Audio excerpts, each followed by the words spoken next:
Good morning. So me and Josh are back and we are going to be creating a brand new YouTube series, short videos, answering some of life's biggest questions. So you may remember we've done like prayer events and we get you to think about questions that you want to know an answer to, or that you just think is such a big question you don't know where to find the answer.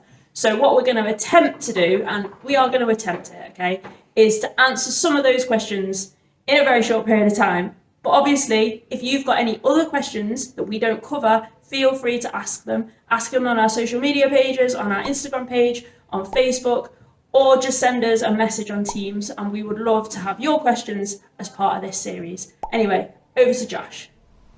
All right, let's have a look at our first question then. Let's go for this one. All right. If there are multiple copies of the Bible, how do we know that the original isn't just a series of stories written by someone who had nothing to do?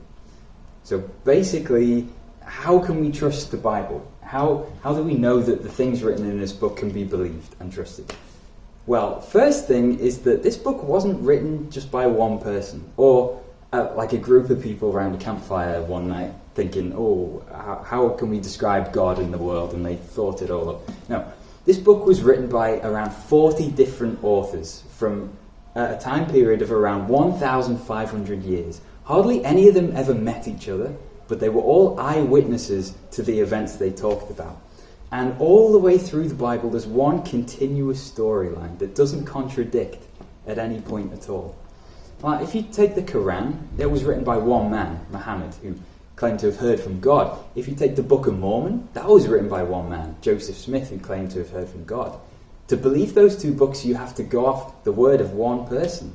But with the Bible, there are 40 different authors from different countries, different languages, different cultures, but they all speak about the same story. That's one amazing thing about the Bible. The second is the things actually contained within it.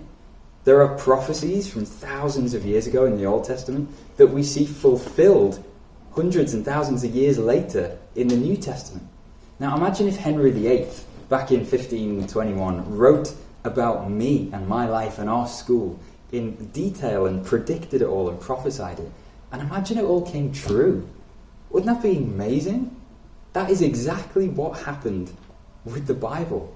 People like Isaiah, Jeremiah, Malachi, David, these people who lived thousands of years ago, they wrote about this man Jesus who would come in the New Testament, and he fulfilled all the prophecies. They came true. That's another fantastic, amazing thing about this book that tells me, we can trust this thing. Another thing is that the Bible itself claims that it is from God. It's not just a human story, human ideas, but it's God's message to us. Paul wrote a letter to Timothy, and in 2 Timothy, he wrote this. He said that all scripture is breathed out by God. It's given by God. And in another place in the Bible, Exodus chapter 31, we see that God works through artists. He says that there are skilled artists, but he's filled them with his wisdom in order to do the things that he wants them to do. And that's exactly how he wrote the Bible. There were writers and authors, but God filled them with wisdom so that his message would come to us perfectly. So those three things make me believe in this book. The fact that it was written by so many authors and we can trust them. The fact that inside it tells us about prophecies that were fulfilled and events that came true, and that it tells us that it's a message from God. And by the way, one other thing is that the events recorded in the Bible, especially about Jesus, there are non-Christian books written about the same time that talk about Jesus, saying this guy went around doing miracles and he died, and there are reports that he rose from the dead. Non-Christian people writing about that at the same time. These events in this book are real. They are true and historical. But just to finish, what is the actual storyline that goes through this book? What is God's message to you and me? Well, it's this, that God has created us and that he is good and loving, but we have sinned against him. And our sin deserves judgment, but God has given us a rescue.